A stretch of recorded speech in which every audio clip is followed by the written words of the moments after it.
நமது மிஷனரி இயக்கமானது 195 முழுநேர பணியாளர்களை கொண்டு ஒடிசா மாநிலத்தில் செயல்படுகிறது.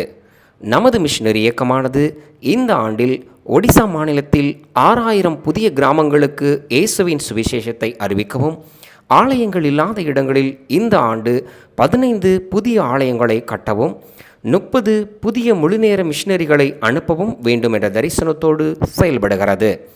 சுவிசேஷ பாரத்தோடு இயங்கும் இந்த ஊழியத்தின் தேவைகள் சந்திக்கப்படவும், கொடுக்கும் பங்காளர்கள் எழும்பவும் ஜெபியுங்கள். ஆண்டவரும் அருமை இரட்சகருமாகிய இயேசு கிறிஸ்துவின் நாமத்தில் வேதமே வெளிச்சம் என்ற நிகழ்ச்சி மூலமாக உங்களுக்கு என்னுடைய அன்பான வாழ்த்துக்களை தெரிவித்துக் கொள்கிறேன். இந்த நாளிலும் நாம் தியானத்துக்காக எடுத்துக்கொண்ட வேத பகுதி 1 சாமுவேலின் புஸ்தகம் 2வது அதிகாரம் 30வது வசனத்தின் பின்பகுதியை நான் உங்களுக்காக வாசிக்கிறேன். என்னை கனம் பண்ணுகிறவர்களை நான் கனம் பண்ணுவேன், என்னை அசட்டை பண்ணுகிறவர்கள் கனஈனம் பண்ணப்படுவார்கள் என்று கர்த்தர் சொல்லுகிறார். பிரியமானவர்களே, ஆண்டவர் சொல்லுகிறார், ஆசாரியனாகிய ஏலிக்கு கர்த்தர் அனுப்பின வார்த்தை, என்னை கனம் பண்ணுகிறவர்களை நான் கனம் பண்ணுவேன், என்னை அசட்டை பண்ணுகிறவர்கள் கனஈனம் பண்ணப்படுவார்கள். ஆண்டவரை கனம் பண்ணுவது, முதலாவது ஆண்டவர் ஒரு மனிதனிடத்திலே எதிர்பார்க்கக்கூடியது என்ன? தேவனாகிய கர்த்தர் மனுவுரு கொண்டு இந்த உலகத்திலே மனிதனாய் அவதரித்த போது அவர் சொன்ன ஒரு வார்த்தையை பாருங்கள். நான் ஏன் இந்த உலகத்தில் வந்தேன், எதற்காக வந்தேன் என்பதை இயேசு இந்த விதமாய் சொன்னார். இழந்து போனதை திரும்ப தேடவும் ரட்சிக்கவுமே மனுஷகுமாரன் உலகத்திலே வந்திருக்கிறார். இழந்து போனதை, எதை ஆண்டவர் இழந்து போனார்? எதற்காக இந்த மனுக்குலத்தை உண்டாக்கினார்? மனுக்குலத்தை உண்டாக்கினதினுடைய நோக்கம், பரலோகத்திலே தனக்காக ஏற்படுத்தி வைத்த தூதர்கள் கூட்டத்தின் மத்தியிலே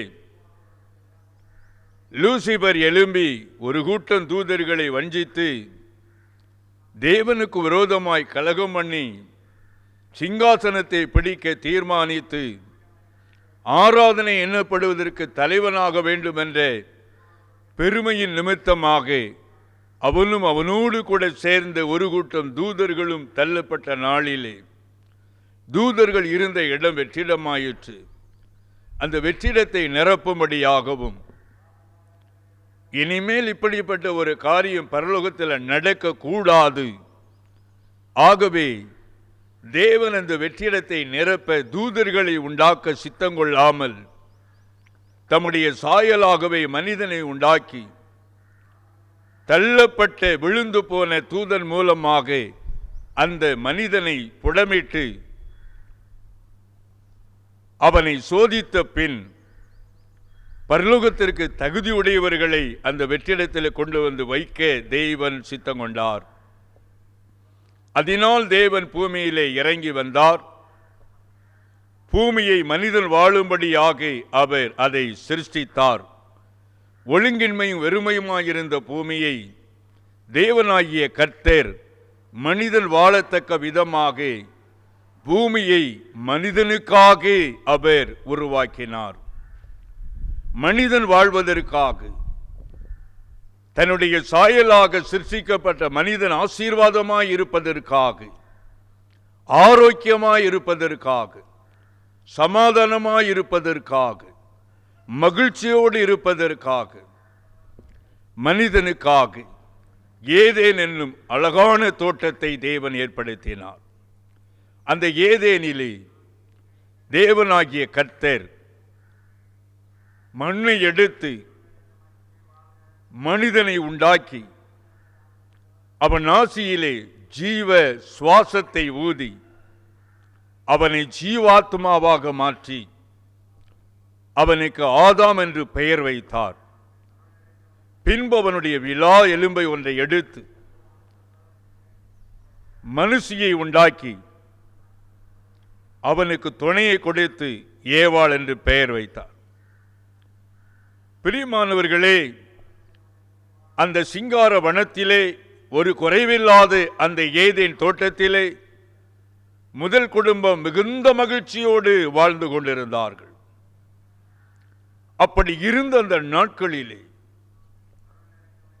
தள்ளப்பட்ட தூதன் அந்த ஏதேனிலே தேவன் கொடுத்த கட்டளையை மனிதன் மீறும்படிக்கு தூண்டினதை பார்க்க முடியும். இந்த தோட்டத்தில் இருக்கிற எல்லா விருட்சத்தின் கனியையும் நீங்க புசிக்கலாம்.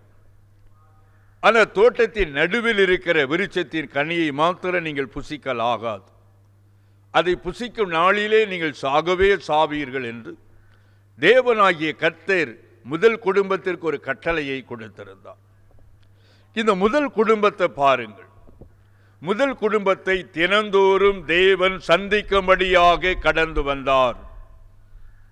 பகலிலே குளிர்ச்சியான நேரத்தில் அதிகாலை நேரம், இரண்டாவது சாயங்கால நேரம், சூரியன் உதிக்கும் முன்பே, சூரியன் மறைந்த பின்பு, இந்த ரெண்டு நேரத்திலும் முதல் குடும்பத்தை தேவனாகிய கர்த்தர் சந்திக்கும்படியாய் ஏதேனிலே வந்தார். அனுதினமும் அவர்களை விசாரித்தார். அவருடைய மழலையான சத்தத்தை அவர் கேட்டு மகிழ்ந்தார். அவர் சந்தோஷமாய் முதல் குடும்பத்தை ஆசீர்வதித்து வைத்திருந்தார். ஆக இந்த முதல் குடும்பம் பாருங்கள், சூரியனை பார்ப்பதற்கு முன்பாக தினந்தோறும் தேவனை பார்த்தார்கள். தேவனுடைய முகத்தை அவர்கள் பார்த்தார்கள். தேவனுடைய முகத்தை பார்க்கும் நாளிலே அவர்களுடைய வாழ்க்கையிலே மகிழ்ச்சி நிறைந்திருந்தது. அவர்கள் ஜெபம் பண்ணி ஒரு நாளை துவங்கினார்கள், ஜெபம் பண்ணி ஒரு நாளை முடித்தார்கள். அப்ப அந்த நாள் முழுவதிலும் தேவனுடைய வழிநடத்துதலை அவர்கள் அனுபவித்தார்கள். பிரியமானவர்களே, நாம் கர்த்தரை எப்படி கனம் பண்ண முடியும்? முதலாவது, நம்முடைய வாழ்க்கையிலே அதிக நேரம் தூக்கம் என்ற ஒரு அனுபவத்தை விட்டு அதிகாலையிலே எழுந்திருக்க நாம் கற்றுக்கொள்ள வேண்டும்.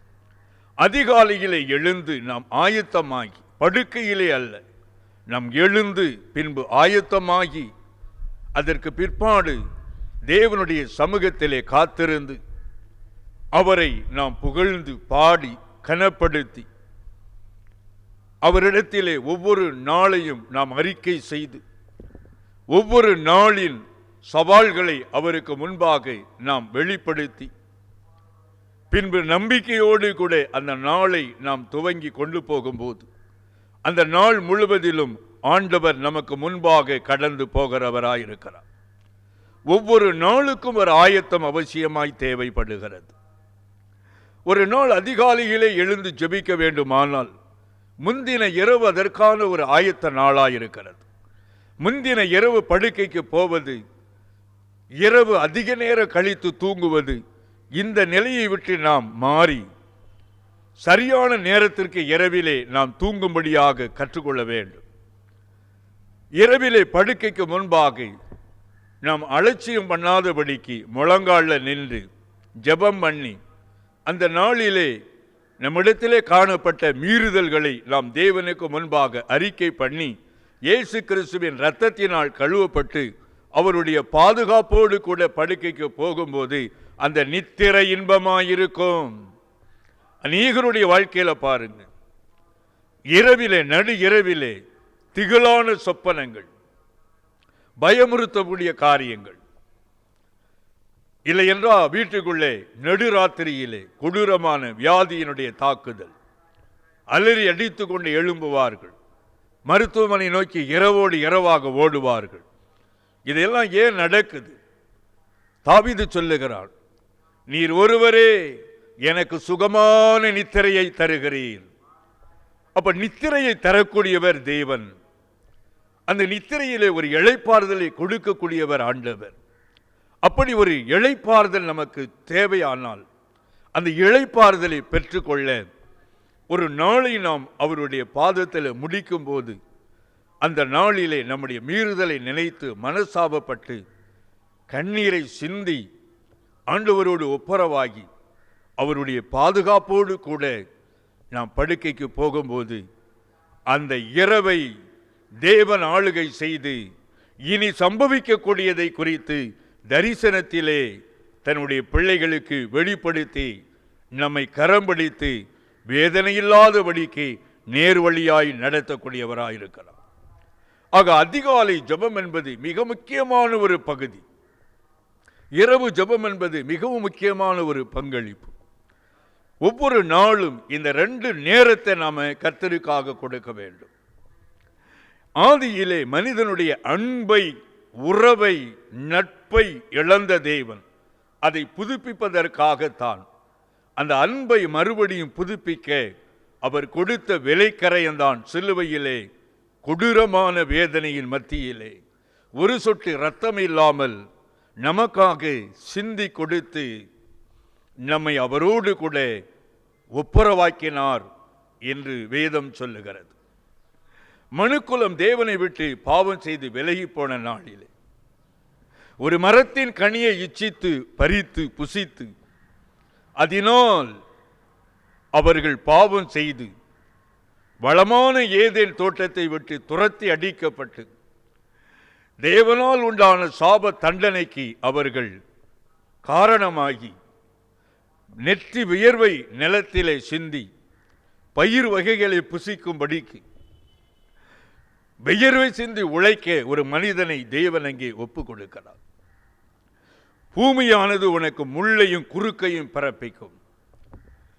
மனிதன் பாவம் செய்த நாளிலே இந்த பூமியிலே முட்கள், இந்த முள் எதை குறிக்கிறது? ஒரு மனிதனுடைய வாழ்க்கையிலே பின்தொடர்கிற சாபம், அதுதான் முள், வேதனை.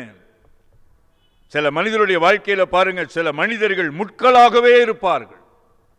எப்பொழுதும் அவர்களை குத்தி கொண்டே இருப்பார்கள். அந்த மனிதனுடைய வார்த்தைகள் முள்ளாய் குத்தும், வேதனைப்படுத்தும். அந்த முள் வருவதற்கு காரணம் ஒரு மனிதனுடைய மீறுதல்.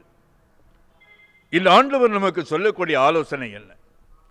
என்னை கனம் பண்ணுகிறவர்களை நானும் கனம் பண்ணுவேன்.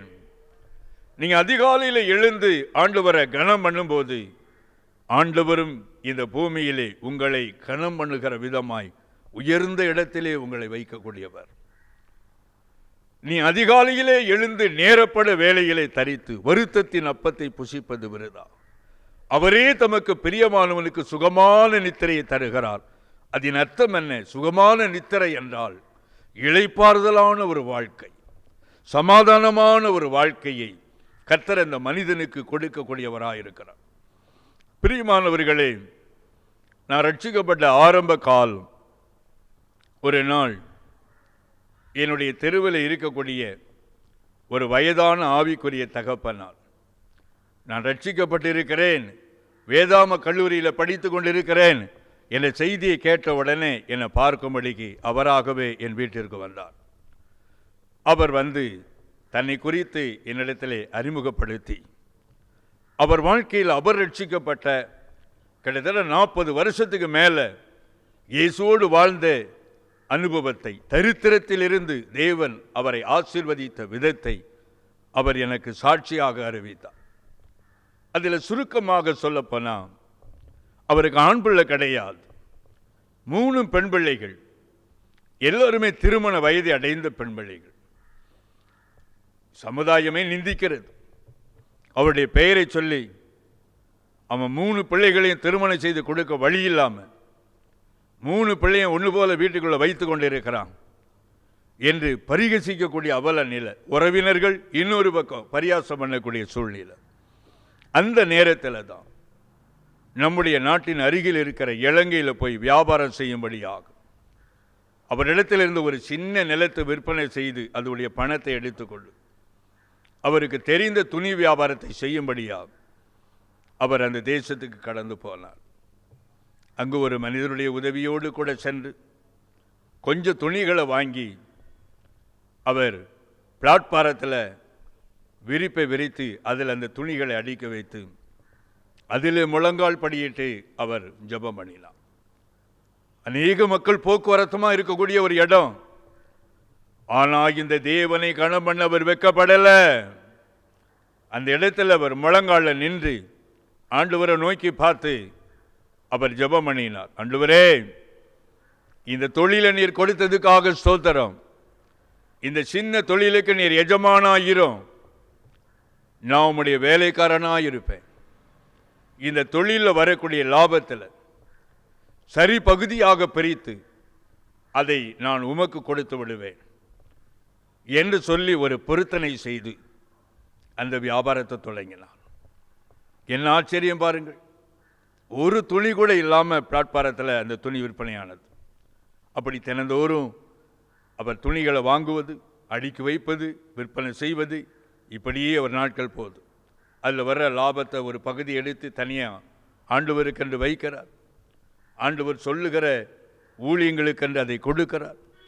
அந்த விதமாய் தினந்தோறும் அதிகாலையில் ஜெபிக்கிறார், சாயங்காலத்தில் ஜெபிக்கிறார். தினமும் ஜெபம் பண்ணி பிளாட்பாரத்தில் வியாபாரத்தை தொடங்குகிறார். ஜெபம் பண்ணி அந்த வியாபாரத்தை முடிக்கிறார். அந்த விதமாக தேவனை அவர் கனம் பண்ணி கொண்டே இருந்தார். ஒரு நாள் பாருங்க, அவர் வியாபாரம் பண்ணி கொண்டு இருக்கும்போது தூரத்தில் ரோட்டினுடைய அந்த பகுதியில் ஒருவர் காரிலிருந்து இறங்கி நின்று இவரையே உற்று பார்த்து கொண்டே இருந்தாராம். இவரும் அவரை பார்க்கிறார். கொஞ்ச நேரத்தில் அவர் அப்படியே நெருங்கி பக்கத்தில் வந்தார். வந்து இவருடைய பெயரை சொல்லி, நீ இன்னார் தானே என்று சொன்ன போது, ஆமா, நீ யாரு? அவர் தன்னுடைய பெயரை அறிமுகப்படுத்துகிறார். ரெண்டு பேரும் பாருங்க, மிடில் ஸ்கூலில் ஒன்றா படித்த, ஸ்கூலில் படித்த சக மாணவர், அவரோடு கூட அமர்ந்திருந்து படித்தவர். அந்த ரோட்லேயே ரெண்டு பேரும் கட்டி பிடித்து கொண்டார்கள். ஒருவரை ஒருவர் விசாரித்து ஒருவரை ஒருவர் பார்த்து அழுதார்கள். அவர் சொல்லியிருக்கிறார், நீ இருக்க வேண்டிய இடம் இது இல்லை, வா போகலாம் என்று சொல்லி எல்லாத்தையும் எடுத்து கட்டி காரில் வைத்து கொண்டு போய் அவருடைய செலவில் ஒரு கடையை அட்வான்ஸ் பண்ணி வாடகைக்கு எடுத்து அந்த இடத்துல நீ இங்கிருந்து இந்த துணி வியாபாரத்தை செய், நான் தினமும் உன்னை பார்க்கும்படி வருவேன் அப்படி சொன்னார். என்ன ஆச்சரியம் பாருங்கள். இப்போது அவர் கையில் இருக்கிற பணங்களை எல்லாம் வைத்து நல்ல ஒரு கடையை ஆயத்தப்படுத்தியாச்சு. அந்த கடைக்கு முன்பதாக பிளாட்ஃபார்மில் வெளியில் நின்று கொண்டு இயேசு நோக்கி பார்த்தவர் ஜெபித்தார். ஆண்டவரே, இதெல்லாம் உம்மாலே வந்தது. பிளாட்பாரத்தில் இருந்தேன், இன்னைக்கு எனக்கு ஒரு கடையை நீர் கொடுத்திருக்கிறீர், உமக்கு ஸ்தோத்திரம் என்று அழுது ஜெபித்தார். எத்தனை ஆச்சரியம். அதே போல வியாபாரம் நடக்கிறது. இறுதியாக வலதுபுறம் உள்ள கடை, இடதுபுறம் உள்ள கடை, பின்பகுதியில் உள்ள கட்டடம் எல்லாமே அவர் வசமாய் மாறி அவரை பலுகவும் பெருகவும் தக்கதாக கர்த்தர் ஆசீர்வதித்தார். 3 பிள்ளைகளுக்கும் ஆசீர்வாதமாக திருமணம் செய்து வைத்து அவரை ஆண்டவர் உயர்த்தி வைத்தார். அந்த தகப்பனார் அவர் ரிட்டையர்டான காலத்தில் என்னை பார்த்து இந்த சாட்சியெல்லாம் சொல்லி என்னை திடப்படுத்தினார். ஊழியம்தான் என்று அசதியாக நினைக்க வேண்டாம். இந்த ஊழியத்தில் நீ ஆண்டவரை கனம் பண்ணு தம்பி, கர்த்தர் உன்னை கனம் பண்ணுவார். ஒவ்வொரு நாளும் ஜெபத்தை மட்டும் விட்டுறாத, அதிகாலை ஜெபத்தை விட்டு விடாதே, இரவு ஜெபத்தை விட்டு விடாதே. ஒரு நாள் ஜெபத்தில் துவங்கி ஒரு நாள் ஜெபத்தில் முடி என்று சொல்லி எனக்கு ஆலோசனை கொடுத்து எனக்காக ஜெபம் பண்ணி கடந்து போனார். ஆம் பிரியமானவர்களே, ஆண்டவரை நாம் கனம் பண்ண வேண்டும். நேரத்தை கொடுத்து கனம் பண்ணணும். 2வது பாருங்க, ஆண்டவர் கொடுத்த ஆசீர்வாதத்தை நாம அவருக்குரியதை அவருக்கு கொடுத்து நாம் கனம் பண்ண வேண்டும். இன்னைக்கு அநேகருடைய வாழ்க்கையில் தசமபாகம் என்ற ஒரு பகுதியை பரியாசம் பண்ணுவாங்க. தசமபாகத்தை கொடுத்தா ஊழியக்காரர் சாப்பிடுவார் அப்படின்னு சொல்லி. அப்படி அல்ல பிரியமானவர்களே, ஆண்டவருக்குரியதை நாம் அவருக்கென்று கொடுக்கும் போது அவர் அதை வைத்துக் கொள்ளுகிறவர் அல்ல. தாவீது சொல்லுகிறான், உமது கரத்திலே வாங்கி உமது கரத்திலே கொடுக்கிறோம். இந்த கொடுக்கிற பிரமாணத்தை ஏன் ஆண்டவர் ஏற்படுத்தினார்? அது ஒரு அன்பின் பரிமாற்றம். என கண்பானவர்களே, பிள்ளைகளை பெற்றோர் சோதிப்பாங்க. சின்ன சின்ன பிள்ளைகளை கையில் கொஞ்சம் சாக்லேட்டை கொடுத்துட்டு அப்பாவுக்கு ஒன்று கொடு, அம்மாவுக்கு ஒன்று கொடு என்று கேட்பாங்க. சில பிள்ளைகள் கொடுக்கும், சில பிள்ளை கொடுக்காது. அப்போ கொடுக்காத பிள்ளையை பார்த்து சொல்லுவாங்க, இது கடைசி காலத்தில் அம்மா அப்பாவுக்கு சாப்பாடு கொடுக்காது என்று. அதுபோலத்தான் நம்முடைய தேவன் நம்மை சோதிக்கும்படியாக இந்த கொடுக்கக்கூடிய பிரமாணத்தை ஆண்டவர் ஏற்படுத்தி வைத்தார். பரலோகத்தில் இருந்து ஒருவனுக்கு ஒன்று கொடுக்கப்பட்டால் ஒளியே ஒருவனும் ஒன்றும் பெற்றுக்கொள்ள மாட்டான். யோவான் 3:27 இதை நம்ம பார்க்கிறோம். பரலோகத்திலிருந்து தீர்மானிக்கப்பட்டு நம்முடைய வாழ்க்கையிலே நன்மைகள் கடந்து வருகிறது. சின்ன சின்ன ஆசீர்வாதமா இருக்கலாம். அந்த சின்ன சின்ன ஆசீர்வாதம் கூட அது கர்த்தராலே வரக்கூடியதா இருக்கிறது. பிரியமானவர்களே, ஊழியத்துடைய ஆரம்ப காலம் அப்ப நான் கிராமங்களில் போய் டிராக்ஸ் ஊழியத்தை செய்வேன். அப்படி டிராக்ஸ் ஊழியத்துக்கு போகும்போது என்னிடத்துல ஒரு சைக்கிள் கூட கிடையாது, நடந்து தான் ஊழியத்துக்காக போவேன். போகும்போது பாருங்க, ஒரு நாள் காலில் செருப்பு அருந்துச்சு. ஆனாலும் அந்த ஊழியத்தை நான் விடலை.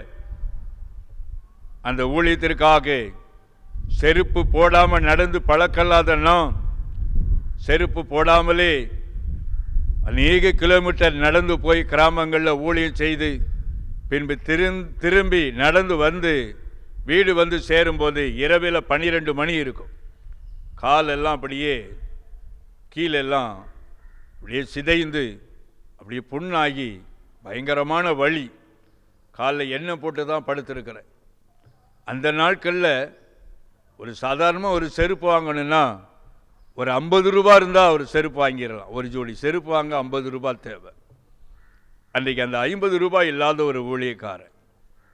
ஆனால் பாருங்க, வேலை எல்லாவற்றையும் விட்டுட்டு கர்த்தருக்காக வந்து இந்த பாடுகளை சகித்து கொண்டு இந்த ஊழியத்தை செய்த காலம் அது. அந்த வலி வேதனை, மறுநாள் ஊழியத்துக்காக போகணும், காலில் ஒரு பக்கம் வலி. ஆனால் அதை பொருட்படுத்தாமல் ஜெபம் பண்ணி அப்படியே மெல்ல நடந்து ஊழியத்துக்காக நான் புறப்பட்டேன். திடீரென்று எனக்கு அறிமுகமான ஒரு மனிதர் அப்படியே வந்தார். அந்த கொஞ்ச நேரத்தில் பாருங்க, அவர் என்னை பார்த்தாரு. திடீர்னு என் காலை பார்த்தாரு.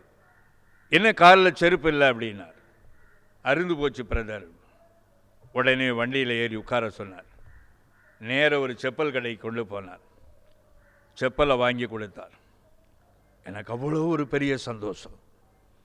ஆண்டவர் நினைவு கூர்ந்து ஒரு தூதனை அனுப்பி இருக்கிறாரு என்று சொல்லி அவர் ஆசீர்வதித்து ஜெபம் பண்ணி நான் ஊழியத்துக்காக புறப்பட்டு போக ஆரம்பித்தேன்.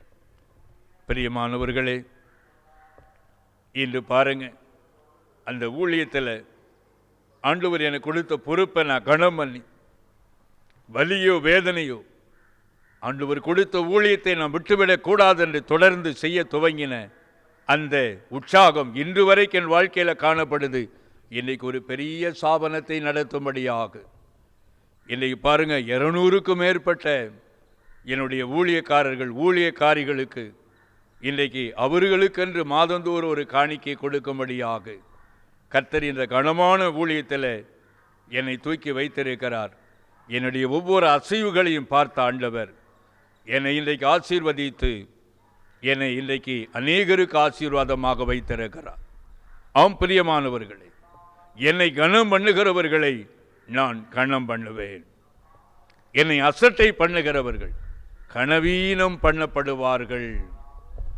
ஆக உங்கள் வாழ்க்கையில் ஆண்டவரை நீங்கள் கனம் பண்ணும்போது ஆண்டவர் நிச்சயமாக உங்களை ஆசீர்வதித்து உயர்த்துவார். நான் உங்களுக்காக ஜெபிக்க போகிறேன். கிருபை நிறைந்த ஆண்டவரை நன்றியோடு உம்மை துதிக்கிறோம், உம்மை ஸ்தோத்தரிக்கிறோம்ப்பா. இந்த வசனத்தை கேட்டுக்கொண்டு இப்படி பிள்ளைகள் இன்றைக்கு ஒரு வெறுமையோட கூட கண்ணீரோட கூட எவ்வளவு பிரயாசப்பட்டும் பலன் இல்லையே, எவ்வளவு உழைத்தும் பொத்தல் பையில போட்ட நிலையில் இருக்கிறேன், நான் என்ன செய்யட்டும் என்று ஏங்கலோடு வேதனையோடு நம்முடைய பிள்ளைகள் இன்னைக்கு இந்த வசனத்தை கேட்டுக்கொண்டு இருக்காங்களே, அவங்க வீடுகளுக்குள்ள நீர் இறங்கி வரணும்ப்பா. தகப்பனே, வசனத்தை கேட்கும் போது தன்னுடைய பிள்ளைகளை உணர்ந்து, ஐயோ நான் ஜெபத்தில் குறைந்தவள், ஆண்டவருக்கு நேரத்தை கொடுப்பதிலே குறைவுள்ளவன், ஆண்டவருக்கு காணிக்கை கொடுப்பதிலே குறைவுள்ளவன், ஊழியத்தை செய்வதிலே குறைவுள்ளவன் என்று உணர்ந்து உம்மோடு கூட ஒப்புரவாகிற உம்முடைய பிள்ளைகள் மீது நீர் மனதுருக்கம் கொண்டு இறங்கி ஒரு விஷயம் உடைய அன்பின் குமாரனாகிய இயேசுவின் இரத்தத்தினாலே கழுவி உடைய பிள்ளைகளுடைய பாவங்களை மன்னித்து ஆசீர்வதிப்பீராக. முதல் குடும்பம் பாவம் செய்து மீறின போது மரத்தின் கனியை பறித்து புசித்து மீறுதலுக்குட்பட்டு அவர்கள் சாப தண்டனையை சுமந்த நாளில் அதே அந்த மனுக்குலத்தை மீட்கும்படியாக மனுவுருக்கொண்டு நீர் இறங்கி வந்து பிள்ளைகள் மாம்சத்தையும் இரத்தத்தையும் உடையவர்களாக இருக்க தாமும் அவர்களைப் போல ஆனார் என்று சொன்னபடியே இந்த மாம்ச சரீரத்திலே நீர் தங்கி சிலுவையிலே உம்முடைய சரீரத்தை கொடுத்தீரே. அதே மரத்திலே மரத்தின் கனியை பறித்து புசித்து மீறின மனுக்குலத்தை மீட்க அதே மரத்திலே சிலுவை மரமாக்கி அந்த மரத்திலே அடிக்கப்பட்டு அந்த மரம் முழுவதும் இரத்தத்தாலே தோய்த்து இரத்தத்தை வடித்து வடித்து அந்த மரம் முழுவதையும் நினைத்து மனுக்குலத்தை நினைத்து மனுக்குலத்தை மறுபடியும் ஏதேனின் வாழ்க்கை வாழும்படியாக ஆரோக்கியமாய் வாழும்படியா ஆசீர்வாதமா வாழும்படியா சமாதானமா வாழும்படியா மகிழ்ச்சியோடு வாழும்படியாக உடைய பிள்ளைகளுக்காக நீர் கொடிய வேதனையுள்ள சிலுவை மரத்திலே தொங்கி இரத்தத்தை சிந்தி மரம் முழுவதையும் நனைத்து தோய்த்தெடுத்தீரே அப்பா. இந்த நேரத்தில் உம்முடைய பிள்ளைகள் மனசாபப்படுறாங்களே, அவர்கள் மீது நீர் மனதுருக்கம் கொண்டு இறங்கி வர நான் ஜெபிக்கிறப்பா.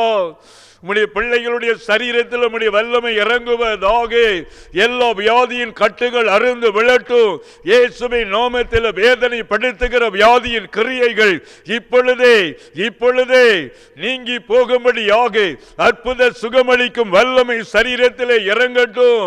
வியாதியினாலே சரீரத்தை கட்டி வைத்திருக்கிற சாத்தானுடைய கட்டுகள் இயேசுவின் நாமத்தில் அருந்து விழட்டும் என்று நான் ஜெபிக்கிறேன்.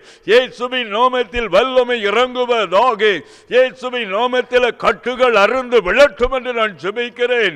தகப்பனே, சாபத்தை நீர் ஏற்றுக்கொண்டபடியினாலே உம்முடைய பிள்ளைகள் வாழ்க்கையிலே காணப்படுகிற முட்களை போல அனுபவம், வேதனையான அனுபவம் மாறும்படிக்கு நீர் அக்கனியாய் இறங்கி இப்பொழுதே அந்த முட்களின் அனுபவங்களை சுட்டெரித்து போட உம்முடைய பிள்ளைகளை கட்டவிழ்க்கும்படியாக நான் ஜெபிக்கிறேன். இயேசுவின் நாமத்தில் வல்லமை இறங்குவதாக. வீடுகளுக்கு வல்லமை இறங்கட்டும். கைகளின் பிரயாசங்கள் ஆசீர்வதிக்கும்படியாக நான் ஜெபிக்கிறேன். உம்முடைய பிள்ளைகளை கரம் நீட்டி ஆசீர்வதிப்பீராக. வீடுகளுக்குள்ளே வீடுகளின் நிலைக்கால்களிலே இயேசுவின் ரத்தம் பூசப்பட நான் ஜெபிக்கிறேன் அப்பா. உம்முடைய பிள்ளைகளை கட்டவிழ்த்து விடுவிப்பீராக. இயேசுவே, நீர் அப்படி செய்கிறதற்காக நன்றி செலுத்துகிறேன். எல்லாவற்றையும் இழந்து தவிக்கிற சகோதரனே, ஒன்றுமில்லாத நிலையில் இருக்கிற மகளே, கடன் பாரத்தின் நிமித்தமாக இன்றைக்கு நண்பன் வீட்டில் மறைந்திருக்கிற சகோதரனே, இயேசுவினை விடுதலையாக்க இந்த இடத்துல இறங்கி வந்திருக்கிறார். இயேசுடைய வல்லமை இறங்கி வந்திருக்கிறது. நல்லவரே, நன்றி செலுத்துகிறப்பா. ஒவ்வொருவரை நீர் ஆசீர்வதிப்பீராக. நீர் எப்படி செய்கிறதற்காக நன்றி செலுத்துகிறேன். இயேசுவின் நாமத்தில் பிதாவே, ஆமென்.